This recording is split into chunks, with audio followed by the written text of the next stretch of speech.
what I'd like to do in this presentation is to run through the results, the top line results of a large-scale survey that was conducted by a group called More in Common that I'm working with. We presented these findings yesterday for the first time at the Recovery Summit, which is a summit that Global Progress, one of the organizations I established, runs in partnership with friends of ours in Canada. If we could just move on to the next slide, please, Marco. What I'll try and do in this, so it's a study of some 14,000 people, predominantly across Europe, but that also covers the United States. And it looked at their views about the pandemic, what they learned about themselves, what they felt about society, what their hopes and aspirations, as well as fears, were coming out or in the midst of the pandemic, and what they felt society should learn from that, and what they hope to see politicians and others pushing forward. And then I'll speculate a little bit right at the end with my last slide on some work we've done in a separate study that was supported by the Bloomberg or different movements might use to maximize this opportunity to push for a more social democratic or social Europe. So a lot of these early slides I've also taken from my friend Tim Dixon from his presentation yesterday. So if we can move on one slide, let's start with the first piece, which is about, people are anxious about health, economy, and division. Next slide, please, Marco.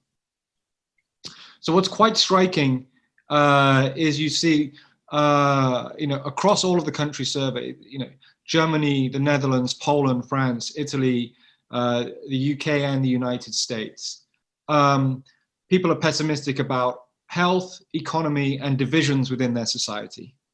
So a majority of people, and this survey was conducted in July before we started seeing the rise in numbers, July and August, but a majority of people believe that there will be future waves of COVID that will have a significant impact on public health, on their lifestyles.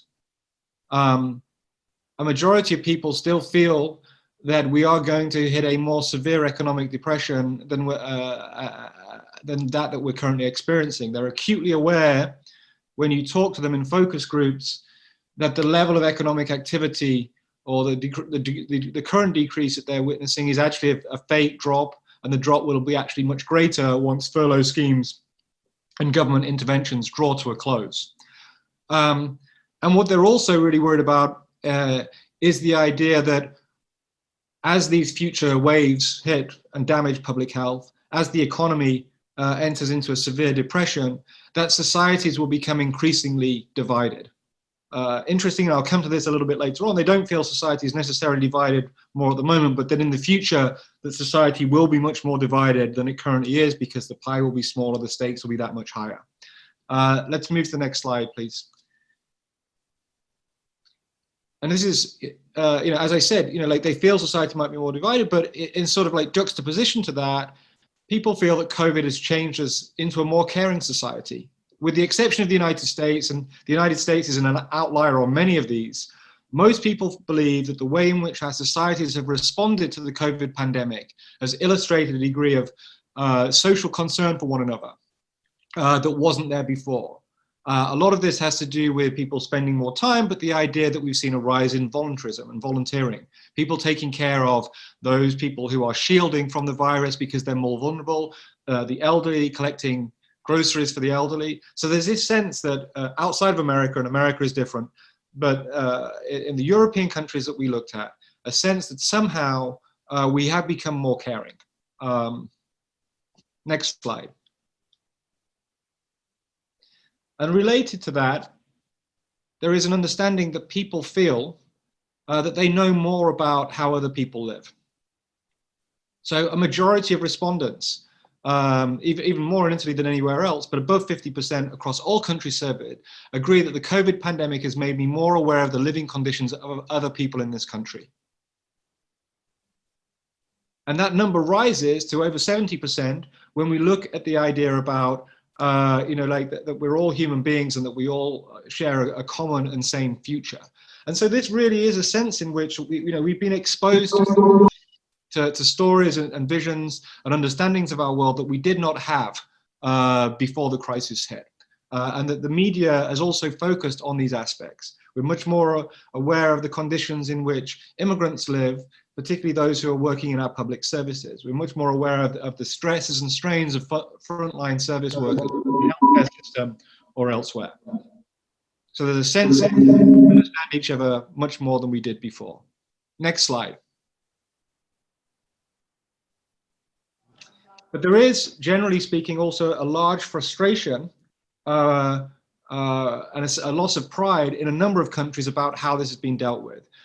The Brits, the Americans, the French, and the Poles all feel that somehow, they are embarrassed by the way in which their country has handled this crisis.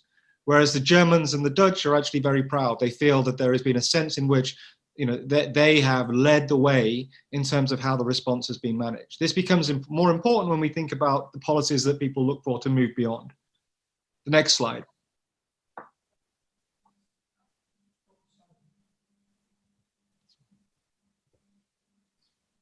Everywhere except for Germany and the Netherlands, there is low public confidence in whether governments will be able to respond to the crisis going forward. Interestingly, in France, for example, President Macron, most governments in the early days of the crisis received what you would call a kind of national unity bump.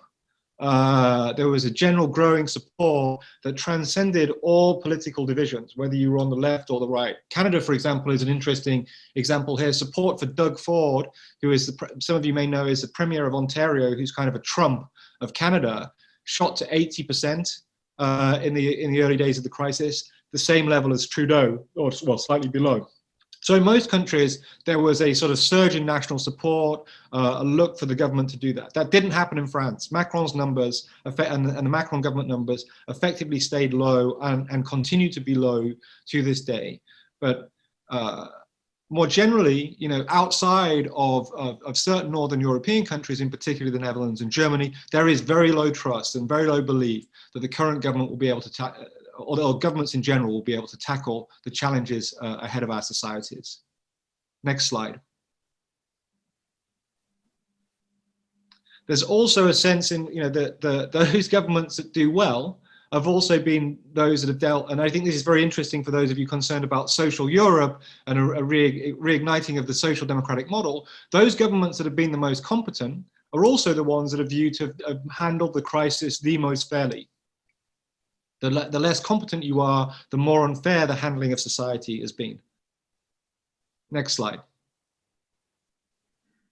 So linked to that, which I think is interesting, is that there is definitely a sense that there is time for change. The people don't want to go back to the way things were. There is a sense that we're going to be spending awful amounts of money to get through this crisis, whether investing in public health, investing in vaccines, investing in the support of industry and services through furlough schemes, and that this money needs to be put to some sort of good use. It's not just, so I couldn't join your last panel, I'm afraid, because I was joining one of the Recovery Summit, where we had Jim Chalmers, who's the Shadow Treasury Secretary in Australia, a young Labour MP, and he was talking about, you've got a challenge here between the idea of build back better, or what Morrison, the Conservative leader in Prime Minister in Australia, calls about snapback. People don't want a snapback. They don't want things to go back to the way they were before. They don't want them to go back to a normal. They want what we would call normal. They want a new normal. There is when you talk to them in focus groups, there is a very profound understanding that in some ways the COVID pandemic has been an accelerant that has exposed the cracks in our societies and made those cracks wider and more apparent to us. And we don't want to just plaster over the cracks, we want to fix them. We don't want to go back to normal, we want to build back to something better. When you look at the priorities, there's this is a complicated chart, so I won't go into it in too much detail. But the key issues are around restoring and investing in public health, reducing unemployment, and also, interestingly, tackling climate change. Climate change in the early days of the pandemic seemed to be much less of a concern. But actually, as we've moved into it, and as we talk to people about what they expect coming out of it, they want us to learn the lessons of COVID. They want us to learn from the great efforts that we've had to come together to tackle this and to apply those to future great challenges that they feel are facing our societies. So there's a call for investment in public health, to focus on the economy, but also to invest in climate change. The next slide, please. So as I said, these are the numbers now on climate change, ranging from 81 to 74%. Even in the United States, the numbers are high. People believe that our experience of lockdown has showed that we can reduce our impact on the environment if we really want to, that we can come together to do collective action. Next slide. But there's also a sense that governments aren't doing enough to protect the environment. Right, so there's a general degree of disappointment. Why people are not necessarily aligned to groups such as Extinction Rebellion, and they don't favor even the school strikes. They think they're frustrated by protests. They understand these protests, and they share some of the frustration about the lack of government action, which I think becomes very important when we think about the large-scale infrastructure and investment projects that we may want to push. The idea of moving towards a Green New Deal becomes a kind of unifying glue that brings elements of the progressive and social movement together. Next slide, please. So even in the United States, a majority of people support the Green New Deal. And this is a country where the politics of climate change is still politicized, where President Trump only yesterday visited California and was at the site where you've seen these terrible forest fires, claimed that it's poor forest mismanagement, and then when asked about climate change, he says, I don't really think the scientists know yet. They certainly can't agree, and they certainly don't have evidence. Yet even in a country that is that politicized, where climate denial is at the center of the political debate, 54% of people are in favor of investing in the Green New Deal. Next slide, please. The other thing that's very interesting is that there's a kind of fairness and reciprocity agenda that is emerging, right? So if we look from left to right, what we see here is that there's massive support to stop using overseas tax havens and pay proper taxes, right? The lowest level of support for that is 87% in the Netherlands. That's a country that's effectively a tax haven if people know about its foundation policies. In the 90s, with the exception of the US, which is 89, guaranteeing fair wages for all workers. Everyone's in support of this. There's also, and we'll come to this because there's a challenge around globalization, people are in favor of shifting jobs back from overseas. Whatever that means, they are in favor of a sort of sense of nationalism that the jobs need to come back. They want those companies that are particularly those companies that are receiving public bailouts, they want them to make commitments around carbon emissions and to protect the environment. But interestingly, they are also in favor of putting ceilings on the pay for senior executives. There is a sense that companies that, and certainly when you get down into the focus groups discussing this, companies that have received bailouts and support, people are in favor of the government taking national stakes in those, but certainly, encouraging workers to be on boards as a quid pro quo for this, but also a clear limiting on CEO pay. So this notion that, society has come together, governments have paid, that's important, but now we need this fairness and reciprocity agenda. We need business to give back if we're going to move forward. Next slide. But when it comes to investment, and this is important when we think about the recovery fund at the European level and elsewhere. People take much more pride in what's happened at their local community and their national level. And this has, they feel that somehow, the way that their local communities or their state or region came together is much more impressive than the country as a whole. And so there's an emergence of a new localism that I think will have to guide how we think about investment going forward. Next slide. So this is really when we ask people where they feel that funds should be allocated, overwhelmingly people believe that the funds should be allocated at local level. Next slide, please. Now, I started off this by saying that, sorry, there's a bit of feedback, I think, on the, if someone could go on mute, I'm finding it. So, I started this by sort of saying that there are real opportunities for progressives here.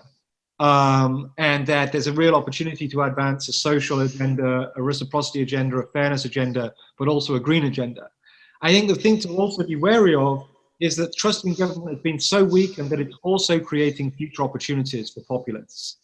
In both France and in Germany in particular, the sense in which the frustrated people are becoming increasingly angry at a lack of action is creating a very toxic environment. Next slide, please. And this is reflected in some ways about what you would call a paradox. So people want multilateralism. Okay, they feel that there has not been.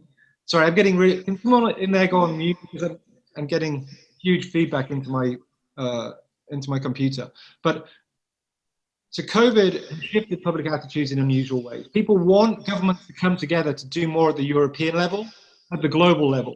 They feel that there has been a distinct lack of action, even in when you talk to them in focus groups, even in comparison to what they saw a decade ago during the global financial crisis. They felt that there was swift, profound, and coordinated action in the early days from the G20, from the G7, from Europe. This time they feel that actually that action has been far too slow and there needs to be more of it.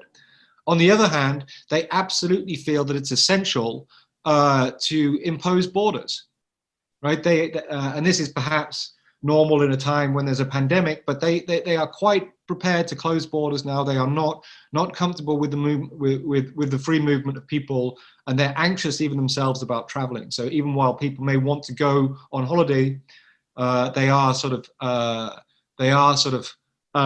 just nervous about the idea that borders aren't being controlled. And so I think there's a warning here for progressives as we come to the next slide that this is not the time. This is not the time to be advocating for changes for increased migration, either labor migration within Europe or between Europe and other borders. It's a time to just hold back because there are still distinct public concerns about this issue. Next slide, please.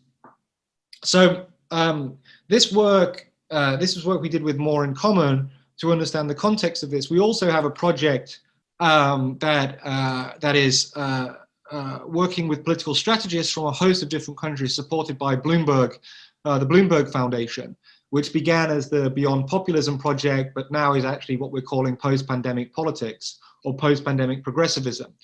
And I mean, obviously, I don't have very much time now, so I won't go into that. But if we just move on to the next slide, I think that there are a series of different strategies that are emerging about how progressives, how social democrats, how those in favor of a social Europe can respond to this crisis in a progressive way. And part of that depends on whether you're in government or opposition. Part of it depends on the approach that your country took to the pandemic. And part of that depends on the kind of democratic environment that you locate yourselves in. So Sweden, for example, that's often been heavily criticized for its sort of out-of-step approach to the pandemic. What you see in Sweden is that there's large degrees of public support about that a sense of duty and rights has been rediscovered by the Swedish people, and that new foundation provides an opportunity to build more progressive responses going forward in terms of investment in public health. In Poland and Hungary, what you see in a slightly different, is a slightly different context. It's one that is in some ways predominated by the rise of authoritarianism and authoritarian regimes. But the progressives there have realized that they have to go beyond puritanism. So too often, even in the last election in Poland, much of the debate is framed around challenges and threats to democracy. And what they've realized is that they need to develop a much broader economic agenda. In the UK, focusing on community and place and the importance of workers and local communities is on the rise. In the US and France, I think the challenge is really about how do you build a progressive coalition. At present, a lot depends on what's happening in November, but it seems pretty clear that Biden will not get, if Biden gets 50% of the vote, then that will be a success. But that's not a sustainable process for governing. So how after this do we build out and reach out to new communities that have rejected the progressive community becomes the question. In Canada, there's a question about caution and competence. People feel that the government has handled it well, but they're cautious about making massive new investments going forward. And in Australia, the challenge is to put work at the heart of the energy transition. In a country where large parts of its economy are driven by carbon and minerals and resources, the idea of focusing around a green shift has posed problems. So I've not really got the chance or the time to go into detail around those, but I'd be happy to share those papers with you. And I think also if there's anyone interested in particular studies, as I say, there's 7 papers, and there are about 100-page reports for each of the countries that I stated that sort of top-line data on.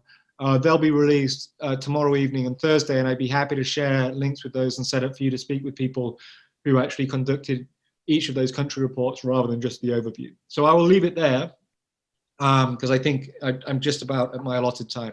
Thank you very much for listening. Mr. Rebani, in the light of this data, what will be priorities for a recovery plan? I was struck, first of all, by the new sentiment of people, for example, regarding health, which were perhaps expected in any case, but obviously the first figure out, the first data, the first perception quite clearly is we have to be back to a good health system. And that is shared over in all the country, Anglo-Saxon, more Mediterranean, more continental, etc., etc. That is his first point, which puts obviously pressure on, for example, on the European level, on the utilization of some of the fund of the recovery and also of the mechanism, the instrument mechanism, the so-called MES for health. And that is the first point I would like to underline. Second point, doesn't stack a little bit more, is everywhere we are aware on the fact that the climate change or the climate agenda is still at the top of the agenda. We can explain that in very different ways, but seems to me in a clear way that the survey gives a clear idea that climate change, the new environment, that could be put at the heart of our action, which means what exactly can be done and how can be translated in a different agenda also for a trade union movement. That is a very question mark, because obviously, as we can see, there is a kind of theoretically battle between some principle of good climate and some principle of the industrial production, or in general term of productive environment. And the third point, as usual, and then as we have seen also in the second session, jobs or growth and economy, this is still at the heart of our action. On the other hand, the idea of having reciprocity, that is also a very interesting point, because that's push in the direction of having a more distributional weapon and more distributional policies. But again, that should be very clearly figured out in how we can have a new distributional policies. Because, and I want to conclude on this point, first and the main point of the reflection of giving from this first data is we need to have a change. We need to have something different in the future.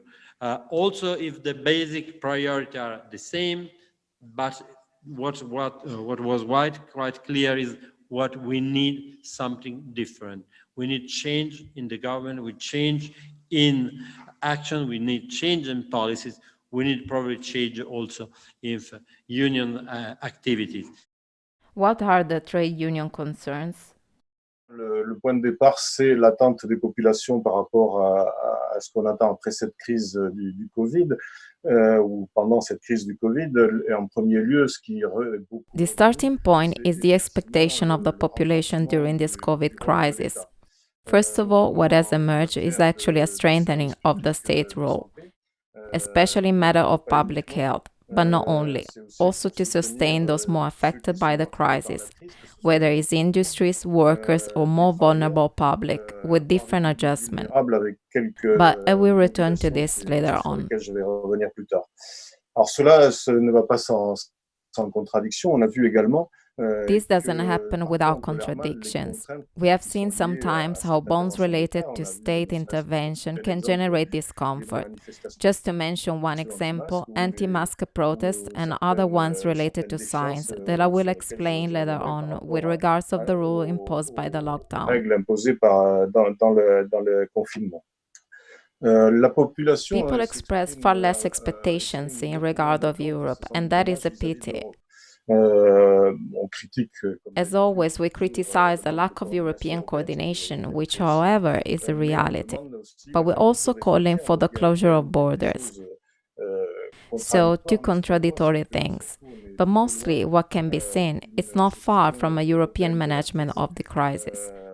The member states and people of our European countries have not created a shift of competences that allow us to manage the cluster of European chairs. Whether frontier or not, everything is remitted to its own country.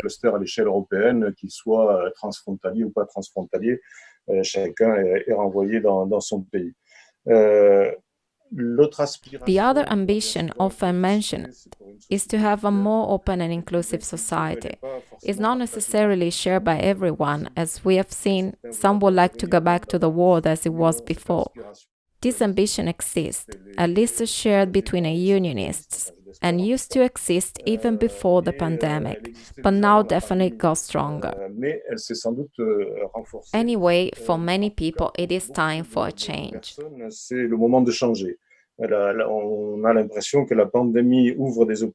We have the impression that the pandemic opens to opportunities with important consequences. Some economic areas need to review their prospects. We can certainly think of air transport, cruises, and in general the whole tourism sector. And we could name others. Many aspects will need to be sustained, and this won't be easy. So the need for social support is important, and on that, unionism is certainly mobilized. Do you see a risk of democratic drifts? The question is also whether these aspirations are compatible with democracy, and we have seen that this is not always the case.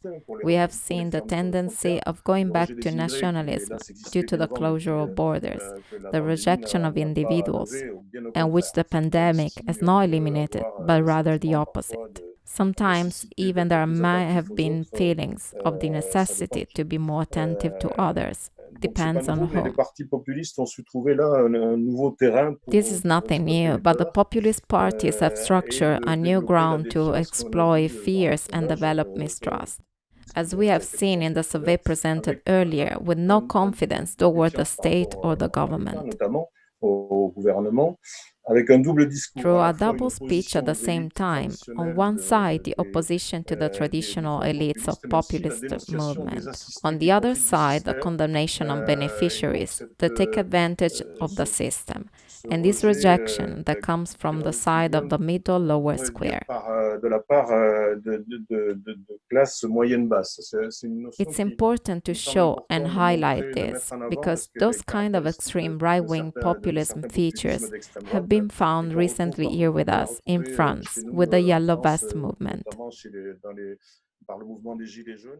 Mr. Brown, what does the European Union is expected to do? What's the role of trade unions? So when it comes to the particular questions about Europe and whether attention is being shifted from Europe to the local level, whether sort of social conditionality would be the right way to think about the use of the recovery funds and other ways. So my view on this is that there is a clear sense in which people think Europe hasn't done enough. People are generally more and more frustrated the further you move from local governance up to the top. But that's because, you know, there is, like I think it was Mariana who said, there's a demand for the state. There is. It's not necessarily more state, but they want the state to be effective and do targeted things really well. They want greater protection. They want greater efficiency and efficacy about handling the pandemic. They want a clear response about managing the economic crisis. So there is that demand there. And that can translate to the European level, I think, with sensible European level programs. What I think there is also a clear mandate for is a sense of reciprocity and fairness. That is to say that whatever level of governance, those people that have received the most funds are the ones that should have greater obligations put on them in terms of the return. So whether that's in, like companies retaining workers, whether that's companies in placing workers on boards in those countries where that's not the culture, whether it's a government taking a stake to make sure that these private companies are now running a more general interest as opposed to just profit. There is an interest in that. And my view is the extent to which Europe, be it the European Trade Union movement or the European funds that are available to support post-pandemic recovery or recovery from the pandemic rather than post-pandemic recovery, can be targeted to leverage that sort of demand for fairness, the more effective and the more trusted they will be, or the more appreciated they will be. To the extent that it seems that those funds just go off into projects that were already planned and seem to be advancing the idea of Europe, where Europe, like we need to be focused on the object, not the subject. And too much with European policies is about like stressing that it's European, rather than doing something that people want to have happen and then having them learn that that's European. So I think focus on the object, not the subject, and the object of what people want to seem to be done. And the more Europe can leverage that, the more successful and the more trusted it will be, I think. Thank you, Mr. Brown, Mr. Rebuani, and Mr. Fandos. What I get from this session is that a progressive agenda should promote fairness, reciprocity, and environment protection, delivering on jobs, health, and fight against climate change. There is a political momentum for designing fairer tax systems, increase wages, and put ceilings to pay of senior managers. This agenda should give a pivotal role to local authorities and social partners. It is preferable that this agenda will have an international dimension, but it has to be appreciated by citizens for the tangible benefits it brings to them.